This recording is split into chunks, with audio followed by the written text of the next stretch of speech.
104.5 The Team, your home for New York Yankees baseball. The man, the myth, the legend, Buster Onley joins us. Buster, Max Scherzer, 20 Ks last night, becomes the third pitcher to officially do it. I know there's arguments about Randy Johnson if you want to get into that, but more impressive to you, 20 Ks in a game or a perfect game? No question about it. 20 strikeouts in a game, especially in this era in which we're all worried about pitch counts, and last night you could see Dusty Baker sort of fretting in the dugout as his pitch count got closer to 120. To be that efficient and strike out that many guys and not even reach 120 pitches is unbelievable. 119 pitches, 96 strikes. I think about that. He had 20 strikeouts and 23 balls in this game. He had 33 missed swings. And to answer that question about which is more impressive, here's the underlying question of that.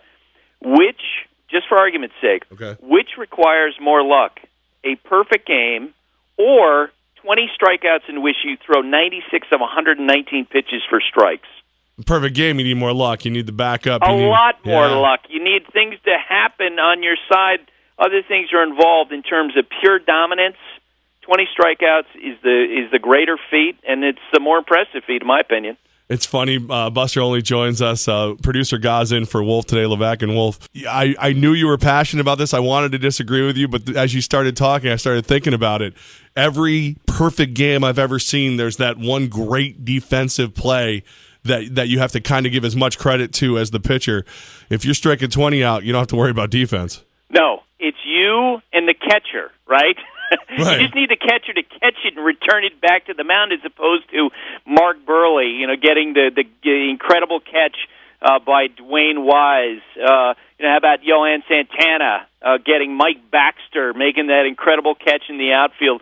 Even David Wells' perfect game. He had a great play by Chuck Knobloch in the seventh inning against the Twins in 1998, and that's not to diminish those.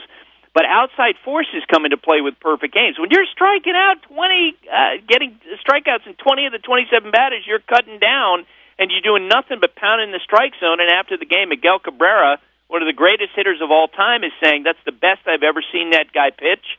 That's pretty special. We go from one Washington National to another. His teammate, Bryce Harper, suspended for one game, appealing it after getting into it with an umpire. What do you take away from Bryce Harper's situation there?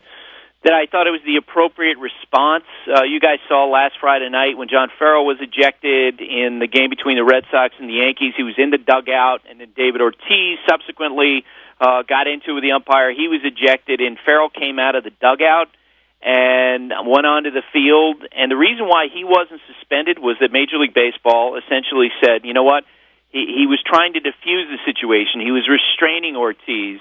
Compare that with what happened with Harper, and that he gets ejected, and he goes on the field, and he's inciting a situation by throwing choice words at an umpire. And I've had players of other teams tell me, look, in that moment you win a game with a walk-off, don't make it about yourself.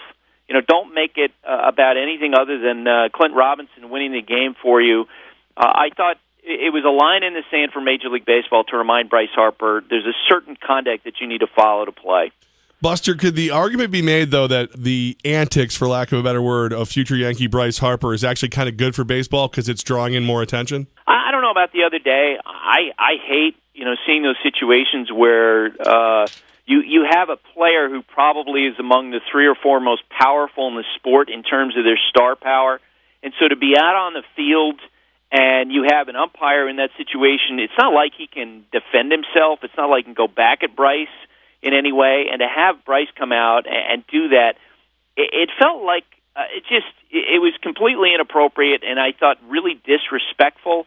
But generally speaking, I love Bryce's campaign to make the game fun again, and I agree with it. I want to see the passion. I want to see guys fired up. Last Friday night, that Yankee game against the Red Sox, when Ortiz struck out, Andrew Miller gets the save, and he's fist pumping all over the place. I thought that was pretty cool, and Bryce is, I think, leading that conversation to get the game to where we see in the NBA and the NFL, where players are allowed to feel good about what they accomplish. You just love Harper, Levack, don't you? Just love him. I mean, it's Buster's fault. He told me he's going to be a Yankee in a year or two. Come on. And I put the qualifier on it last week. Watch out for the Phillies. But really, though, come on, man. Give me one. Let me have this. Okay. I'll let you have it for 2 years, and you're going to be like Lucy with a football, and you're just going to have it yanked out from underneath you there, Charlie Brown. Do you really think it's that much more likely he goes to Philadelphia at this point than New York? If I'm guessing, if I had to bet the family farm in Vermont on one team, I'd bet the Yankees. But the thing is that the Phillies are going to have by far the most payroll flexibility in baseball. And if it requires a blank check, the bottom line is that the Phillies are going to be in a better position to do that than the Yankees will be. Buster Onley joins us right here on 104.5 The Team. Levack and Wolf, it's producer Gazin for Wolf today. So, Buster, this last couple games with the Yankees, excluding last night where all the ills of poor starts and no hitting with runners in scoring position goes back to bite them, I've been getting kind of excited. Is it okay to get excited about this Yankees team, or is this an aberration, what's going on right now? Well, I think that you get excited that they're getting better, that it seems like they're putting building blocks together, and Aaron Hicks is one of those. He finally gets some playing time, and now he's showing the talent that he has.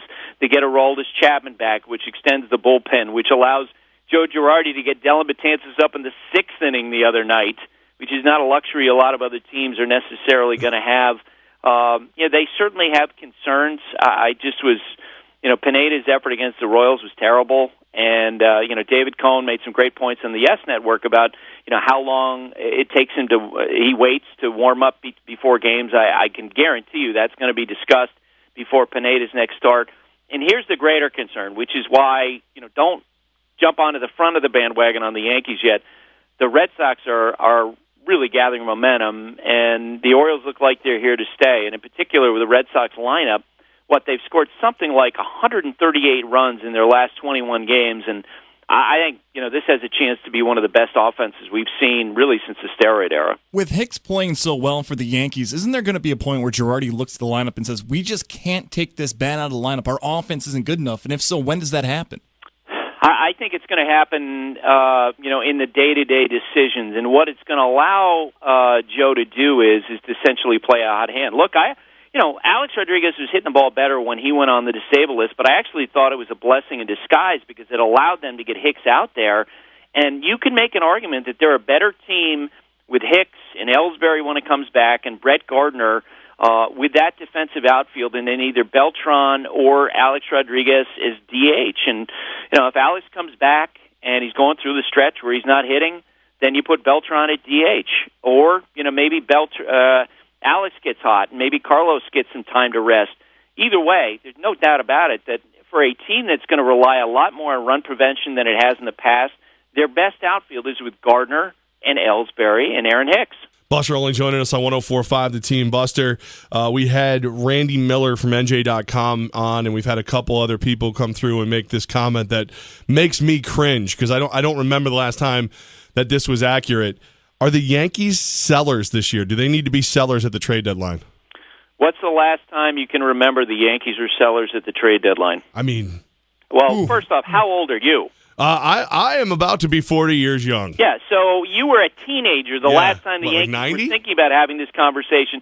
If they're at all in the wild card race, and we're talking about the end of July, August 1st is the trade deadline this year because they backed it up because it's a Sunday, July 31st is a Sunday. They're going to be in the wild card race, barring a complete collapse, right? And their owners, the Steinbrenner family, they're not conditioned to being sellers. You could make an intellectual argument that it's something they should do, that they may not be as good as the Red Sox or the Blue Jays or however this develops, but it's not something that they tend to do. I do think that, especially in the case of the bullpen guys, that you could make an argument that, we're going to try to contend, but we're going to try to augment our team by trading either Andrew Miller or Aroldis Chapman. That, to me, is one way to go. But the idea that you're suddenly going to have a for-sale sign-up and they're going to be swapping guys, I just don't see it. Like Joel Sherman, a very respected writer of the New York Post, he wrote the other day that, maybe they'll put Eovaldi out there. Maybe they would put Pineda out there. If they traded, anyone in their rotation, they would immediately have to replace them for next year in the same thin starting pitching market. So besides one of the two closers, Miller or Chapman, and most likely Chapman, I don't see it happening. Buster Onley on 104.5 The Team. Levack and Wolf, producer Gaz in for Wolf. Buster, a sad moment for me as a Yankee fan. Happy moment as a New Yorker. With Noah Syndergaard's 2 home runs yesterday, the only member of the Mets starting pitching rotation with less extra base hits than Chase Headley is Jacob deGrom. Wow. And, it's interesting. I had a conversation with Kevin Long in spring training about Syndergaard as a hitter. I can't remember ever seeing a scene like I saw down at Port St. Lucie where Steven Matz and Syndergaard were in the cage, and they were working on a swing, and Kevin Long said to me at the end of that, you know what, he's going to hit for more power this year. And he talked about, what a great athlete he is, but they also put a little bit of a leg kick in, which they thought was going to help Syndergaard. And there's an indication that that's going to happen, and but that the comparison to Chase Headley is just amazing, and there's no getting around the fact that if you're the Yankees, you got to be scared to death of what you're seeing in Chase. Second year of a $52 million deal. They've got other guys in that team where they have might have concerns, but they can move them in and out of the lineup. I don't know what choice they have with Chase other than to, for the time being, leave him in there and hope that he gets some strength back in his swing.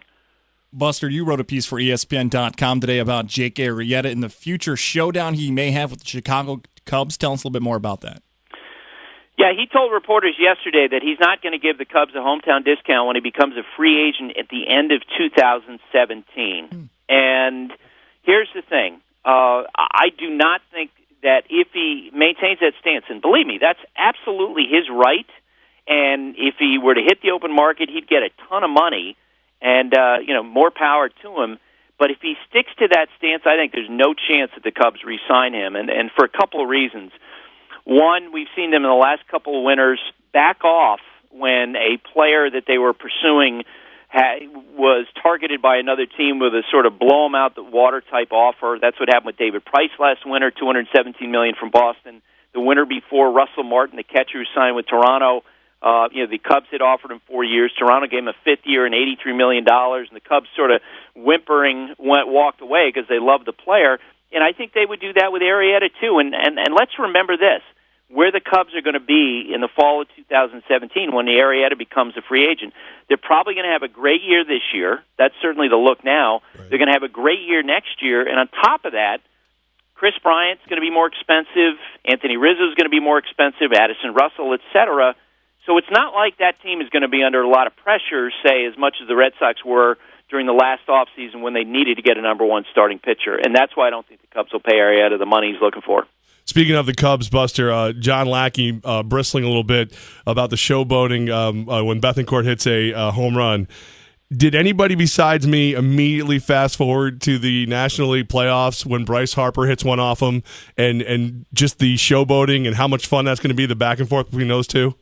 It'll be fun, there's no doubt, and that's become common, standard procedure at this point. But I think that there is, and you know this better than I do because you actually play the game at a higher level than I do. I do think that there's something to the back of the baseball card.